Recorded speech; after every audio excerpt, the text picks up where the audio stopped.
Hey there. This is Dr. Pam Pierce. So we are in for an interesting show for speakers who are really want to know, like, what are the steps or what are the gaps that they have missing in their speaking career. One of the key things is that you have to have a good speech. How about that? So we have someone that is going to be coming up. Her name is Loán Lake, and she's going to give us the whole scoop about how to really make your speech sing and shine. Right after this. Are you ready to elevate your speaking career and be a part of a movement that amplifies Black voices? Speakers Magazine is your go-to resource, highlighting top speakers, industry insights, and strategies to take your platform to the next level. Subscribe today and unlock the blueprint for speaker success. Visit www.speakersmagazine.com, the #1 magazine for Black speakers. Subscribe now and start your journey to success. Amplify your voice. Subscribe today. Hey there. So Loán Lake, good to see you. So I want people to know a little bit about you. You were in our December issue, so people can get a free complimentary speech writing consultation. But Yes. before you do that, I want them to know a little bit about your background. You were a journalist, you were in PR, you're still in PR, part of PRSA, Public Relations Society of America, and all of that. But give us a background about why you chose, I guess you would say, the word career, like the word career. Sure. Okay. Well, that's an interesting way to put a word career. I would say, well, first off, I was a spelling bee nerd. I was always in honors English, loved to read books, always spelling bee champion. And, going into college, our generation, there was no Google, there was no, all these resources. So my counselor was like, you'd make a good journalism student. I wanted to study music, honestly. I played clarinet. I used to play the piano, but I wanted to have more grounding. And so I learned about journalism as a career, attended University of Maryland, College Park in their journalism program. And advertising was actually my concentration. So I thought I would be on Fifth Avenue writing jingles for commercials and that sort of thing.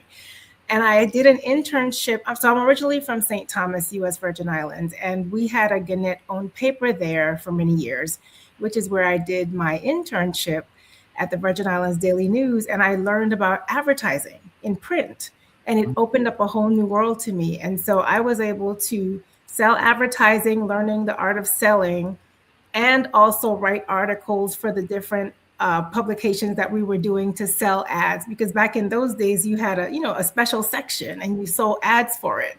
So I volunteered to write the opening articles, and that just launched me into local magazines and learning how to profile people. Yeah, feature writing was the foray into learning about people and wanting to help tell their stories. So I've been doing this for quite a while, since about 1992. And I always say, if you can write, you can do anything. And so I've been able to take my writing skills and put them in different parts of the communications field, from advertising, transitioning to public relations as a press secretary for former Congresswoman Donna Christensen in DC. And then in the last couple of years, I was working with Congresswoman Alma Adams in Charlotte, North Carolina. So being able to parlay the base of knowing how to write and transitioning to different parts of our field. And I would say the working in print for magazine, writing for radio, working with Jamie Foster Brown back in the day. Oh, I love Jamie. She was the cover of Speakers Magazine. Wow. Yes, in 2020, I believe it was. Learning from her at Sister to Sister, I learned how to write radio scripts. So I've been able to take all the different forms of writing, ad copy, the whole nine, and then working with elected officials and helping to craft their messaging. How do they show up when they're talking to their audiences? That's what prompted me to say, I would love to do this for other people, because many people have interesting things that they're doing, but they need to know how to package it, how to say it, how to talk about it, package it, and then get the right words for the right audiences. So that's what I'm here to help with. So the right words for the right audiences. Something interesting that you said, that you majored in journalism and the advertising was the concentration. The same with me in a way. I was in journalism school, and then you had to pick like a minor or a track, I guess you would say. and mine was Yes. advertising and public relations. And so the first job out of college was at the Detroit Free Press, working for a print publication. And what you said about those special sections aren't necessarily written by the journalists, they're written by the advertising department, and the advertising department writes for their clients. Yes. Basically, today they call it kind of pay to play, so to speak. Yes. But it was Yes. way back then, and because we would write the copy for even like the classified section, we would write stories on careers, or we would do special sections, which are typically like in the Free Press anyway, they were tabloids within the broadsheet. Correct. Yes. Correct. So it would be like, what I remember in particular was like our beauty pages. And so I had to go and book all of the beauty salons, but Yeah. then still write some type of intro that pulled the whole thing together. And the benefit of that was that if we had to wait on the newsroom to make space for us, we would be waiting on our copy. I'm like, hey, I can do it. Just let me build my portfolio. So That's exactly it. So it's like feature writing. That's really exactly. And that's what I have found. I prefer feature writing over hard news. Oh, I do too.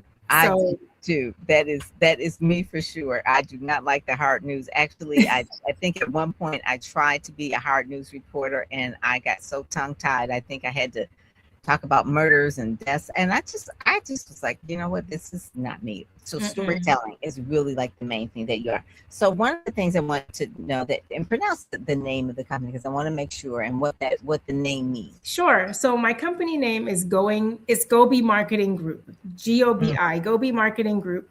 And it's an acronym for Going Beyond the Image. And the reason I chose that, well, on a personal side, Gobi is a family name that for me, but it became an acronym because of the work that I do around branding. And people often thought, I think people are better informed now, but before it was, oh, I just need a logo. And once I have my logo, people will know my business. But that's not what a brand is. Your brand is the person that leads the company. It's the way you represent your company. It's the culture. It's your messaging. It's your products. It's your service. It's the whole package. And so when I thought about going beyond the image, I'm like, well, this makes sense, because a brand is more than the logo, the image of your company. And part of what I do is show people how to do that, build a brand through effective communication strategies. I like that. So Gobi, you said it's a family name, and you are originally from? I'm from St. Thomas, U.S. Virgin Islands. And the Gobi tree. That is where most people want to go. Why? Why am I here? That's where we want to go to. When you grow up on 32 square miles and your mom is in politics, your dad is a community leader, you're in a family of educators, and everyone knows you wherever you go, you kind of want to go far and blend in. Yeah. Hence me going to University of Maryland with 35,000 students. Into the area of all of the politics in the hotbed of the country, right? That is so exactly. So the U.S. Virgin Islands. So to hear, and so Gobi is the name of your company, your family name, but also means go beyond the image. And so it's you do public relations, communication strategy, speech writing is what we're going to talk about here, speech coaching. Yes. So speaker coaching. So let's talk a little bit about that before we get into message development. Sure. So, and before I don't know if you're fuzzy on my end or if it's on your end, but just so you'll be aware that the image on your side is a little broken up. Okay. Let me double check. I got to probably close some windows here. So thanks for letting me know. You might need to do the same. I'm here wondering if that'll help. So but live stream, it does pull in more juice, I guess you would say.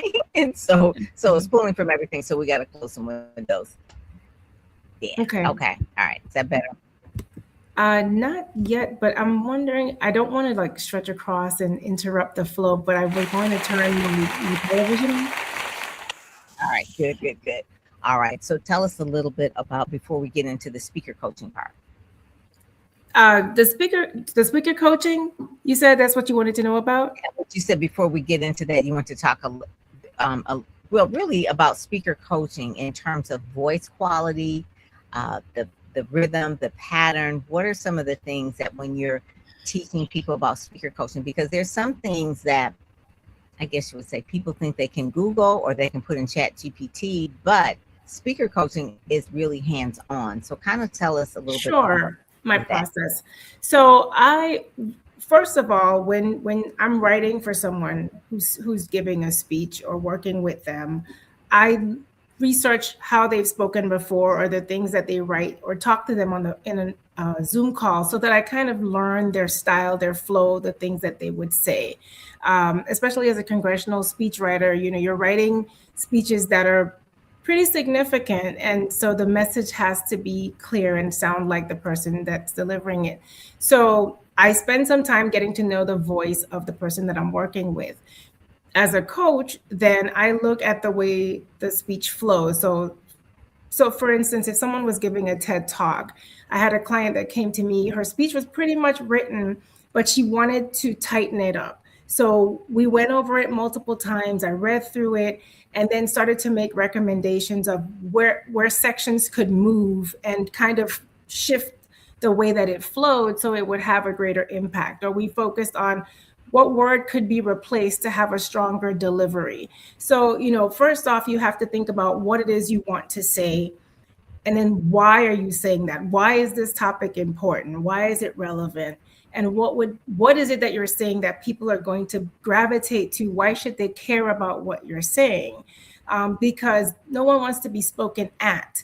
You want to engage with and speak to them. So you have to think about, why is this speech something that people need to hear? Why is your message so important? And why are you the right person to deliver it?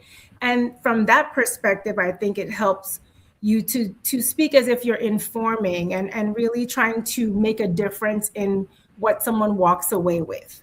And so when I work with a client, it's around those components. Like, what do you want to say? Why do you want to say it?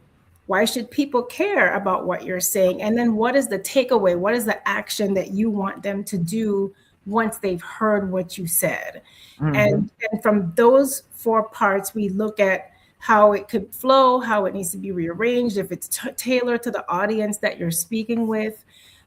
Because sometimes people don't realize what you say in one venue may not translate the same to a different audience. And I'm sure you've taught that in your speaker training as well. Mm-hmm. So you have to training. Yeah. You really have to know your audience so that you can tailor the wording, the language, whether it's the lingo, any acronyms, all those things, that you can tailor it to the people who will receive it best. And so that's what I would say.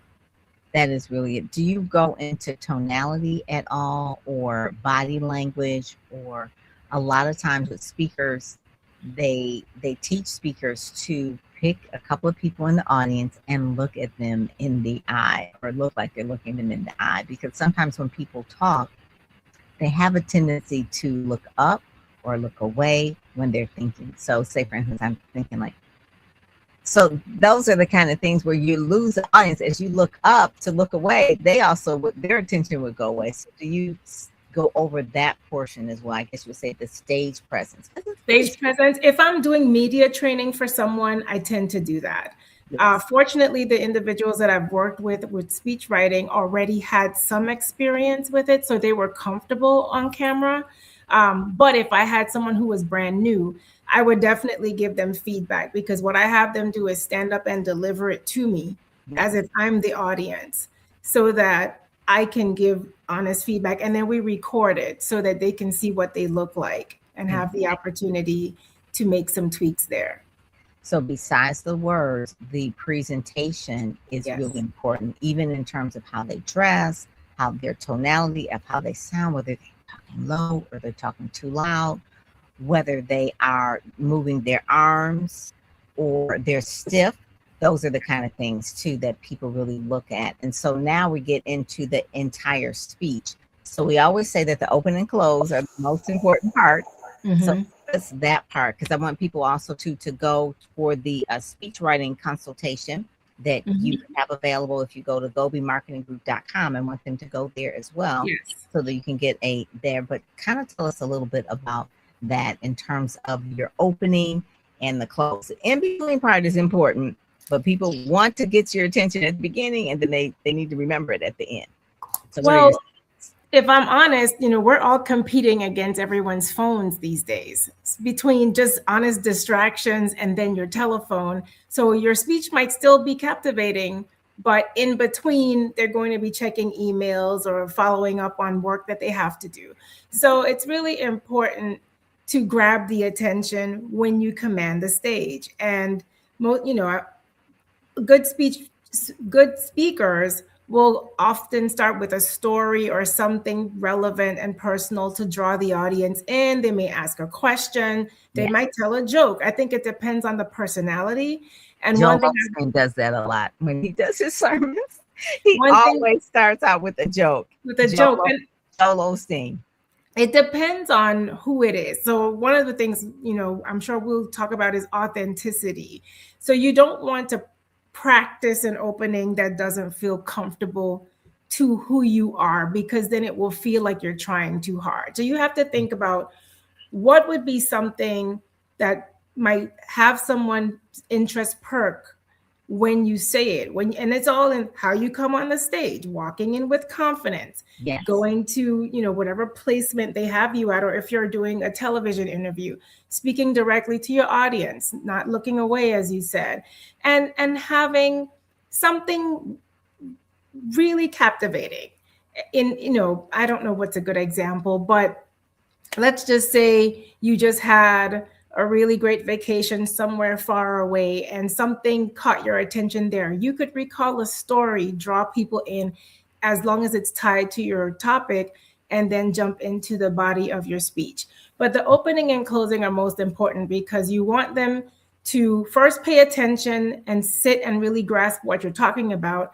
And then even if they drift away in the middle, as you're closing, you need them to recall why you were there. And that's why one of the things I mentioned was what you want them to take away. So there should be some type of call to action in your closing, whether it's to purchase what you're selling, to remember who you are and tell someone about the speech, or if it's something that could change their life or increase their business, then you want that nugget to be the last thing that they hear. So when they're talking about it, posting about it, hey, I got this really good piece of information from Dr. Pam Perry, I want to share it with you. Those are the reasons why people go viral, because they have content that captivates. And that's what you should try to do, but in a way that's relevant to you, so that you're not necessarily copying someone else's way of doing things. One of the things too, we're talking with Loán Lake, we're talking about speaking and what speakers do. There is a particular book that I'm a part of the anthology of, and it's by the Black Speakers Network, and we really talk about the mission of why you want to speak, the message, the marketing of it, and then also to the management of it, like the business of it as well. But the main foundation of any of this is really the message, really getting the speech tight and right, I guess you would say. Exactly. And Loán is here to really, provide a service of really making sure that the speech is right. So many people have speeches and they're probably delivering the same speech all the time, but it does help to really have a speech writing consultation to make sure it's right. If you're giving the same speech over and over again, I would make sure that it is tight and right, and actually set up an appointment with Loán to make sure that is good. So one of the other things that you provide as well is message development. Yes. So if someone comes to you and they're all over the place and says, "Oh, I don't want to write my speech out. I just want to flow," or whatever. Do you want people to write it entirely out and practice it? Or do you want them to just have bullets? Because sometimes they speak with the PowerPoint and just flow. So what's the best way? It depends on the person. I'm currently working with an author who's about to launch her book, and she's a veteran in her field. So really and truly, the content isn't new to her. She knows it. It's integral to the work that she does. And she is not a person who likes things verbatim. So she told me, I prefer bullet points. So knowing that she knows what her content is, I went through and pulled excerpts from the book, points from her bio, different things that we will have her talking about in interviews and when she does her opening launch, that she already knows the details of, but if I give her the chunks of information, then she can work with that. I had another CEO that I supported who was the same way. He didn't want me to write verbatim, but I gave him blocks of points. And then sometimes people just stray from what you write. But I think it depends on how comfortable they are with the information that they're sharing. So I had someone else who it had to be written sentence by sentence. And for the most part, they would follow that structure. But then if something came up and they remembered another anecdote, then they would throw that in. I really just think it depends on how comfortable the person is with their delivery and with the information that they're talking about. That's good. So we talked a little bit before we got on about the age of AI now. Yes. Where is that fitting in terms of what you just said? You know, you'll take blocks of copy, that things from their bio. Do you use AI yourself? Do you kind of give us, because I think you said you're working on a piece about that. So let's talk a little bit about the ChatGPT era. Sure. So I will be the first to admit, I am often a late adopter to technology. I mean, it took me about 5 years to get on Facebook. Okay. But we have within the Public Relations Society of America, we've had people sharing for the last 3 years or so about AI and that we should get ready for AI. And I remember having some regrets about how long it took me to really embrace social media, because at the time I think it was really Twitter was the big thing at one point. And it felt like such a hurdle, you know. And then once I got into it and saw how I could use it for work, and understood the strategy of how to use it, it became a tool. And so for all of the research and the courses I've been doing around the AI piece since early last year, it's the same thing. It is a tool, which, like anything else, can be abused. But as I was sharing with you, you know, if you're a writer and you do this for a living, you can still tell when something is written by a person versus written completely by the technology.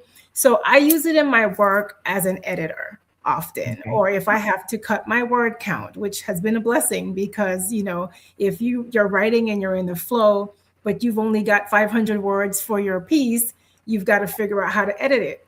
But you still have to know what it should sound like and what a quality piece will be in the end, because yes, the technology can spit you out something in, you know, less than a minute. But if you're not careful, one, as I'm seeing on social media, everyone starts to sound the same. And some people don't even go in and try to personalize what they've gotten back. So if you're getting that, somebody else may have asked the same question and will get something somewhat similar. So I would say that use it as the tool that it is, but don't let it be your entire brain. Because one, you're going to lose your creativity over time. Two, there's certain things that only we alone can say in the way that we say it, because we're all unique beings. And I think it's important that people know that their voice is still needed in the AI age, so that there's a differentiator, number one. And then two, if the technology is saying we need authentic content so that you show up in our algorithm, but yet it's coming from a place of artificial intelligence, then your personality still has to show up in there. So I would encourage someone, even if they use ChatGPT or Claude or Perplexity to help them write something, go back in and figure out, what story can I throw in here? What example from my life can I put in to bridge or transition to parts of this speech so that I'm in there and it sounds like me? Because if you had to submit that somewhere, there are other products that can detect that it was written completely by the computer. So you don't want that to be your legacy. That's true. There are other kind of products out there that can detect if it is ChatGPT. But one of the main things I think that you said is that make sure that it sounds like your voice. Yes. And use it as a tool, not as your brain. Yes. I love that, because so many people think like, well, I don't really need a speechwriter. I can just put it in ChatGPT, or I don't really need a publicist to write my press release. I put in ChatGPT. The problem is what you said, Loán, is that you got to know what's good, first of all. Yes. So if we've studied it, we know what's good and we know what's garbage. So it may sound good to you if you've never written a press release. It's like, oh, Exactly. good. But then someone who is on the receiving end, who gets press releases from professional public relations people, and they look at it and it's like, this is garbage. So you have to know it in order to find or use what is good. So Correct. that's one of the things. And so you need to know a good speech if you're going to use ChatGPT, because ChatGPT will give you something that you don't even know if it's good or not. And so Right. And I'll give this example, Dr. Pam. If an architect, I know they use tools, they have SketchUp, they have blueprint. CAD design, they're not hand drawing blueprints anymore. However, they still have to know what to put in that program to get the right measurements, make adjustments, or you would have a structure that falls down on you. So I feel like it's the same for those of us in communications, where there are some people who will get the technology, they know how to use it to their advantage, they can prompt it in a way that it sounds really authentic, but the average person is just thinking, oh, I'll just follow this prompt and get this thing. It's about quality control. So you will use the tools to help your efficiency, but you've got to make sure you don't lose the quality in the process. And that's for us as writers, as well as for people who may not really be the strongest writers. So I will say this too, if you weren't the greatest writer or speaker, and then overnight you start to sound like Barbara Walters, people are going to recognize that there's something very different in your delivery, right? Because with social media, with YouTube, you can go back and look at a person's history and what they've done before. So and photos. What was that? And photos. And photos. So, we have a trail, we have a digital trail, and we need to remember that. So as you're adopting the new things, don't throw away quality and craftsmanship for the sake of expediency. And even if you're not in a position to hire a professional speechwriter or a speaker coach or a ghostwriter, at least have someone who is on your team that is strong in English and grammar and content development to make sure, hey, let me run this by you. Does it sound like me? You know me well enough. Does this sound like something I would say? Just to get some feedback. That's good. That is good. Because I do feel that AI and all these tools, the filters, and it's just getting out of control, and then the authenticity is leaving. So if you put a photo up of you, say your profile on Facebook is one thing, and then you go into the room and you're like, oh, I'm here for my speech, thanks for hiring me, and the event planner looks like, well, who is that? That's not the person that I thought I hired. So when they don't recognize you, that's where it becomes a problem. And that has, and everybody wants to look their best. And I'm not against that, but we do have to have that authenticity of who you are online matches who you are offline, from the standpoint that people will recognize that brand. So I really, that part right there, the authenticity is really where you can help people. And they can also follow you as well as Gobi Marketing Group on Instagram as well as also in the December issue of Speakers Magazine, where you can scan the code, or there's a phone number there as well, where they can call you and schedule a speech writing consultation. But this has been really, really good. Is there anything, we got about 30 seconds left, that you'd like to just share before we get out of here? Yes, I would just want to go back to what I said in the beginning. For those of you that are looking to build your career as a speaker, just be clear on your why and really make sure you research your audience.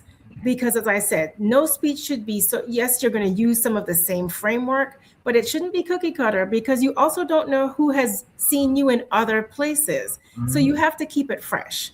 So I would just say, always revisit what you've spoken about. Make sure you've done your research on the group that's hosting you, the audience that you're going to speak to, and add something new and fresh, so that if someone did hear you or they did look you up online, there's always a new nugget that they can take away. I love that. I love that. Well, Loán Lake, thank you so much. You have been a blessing. I hope people take advantage of it. I know a couple of people have called you so far. Yes. And so thank you so much for joining us today on Speakers Magazine Show. All right. Thank you, Pam. You have a wonderful day. You too.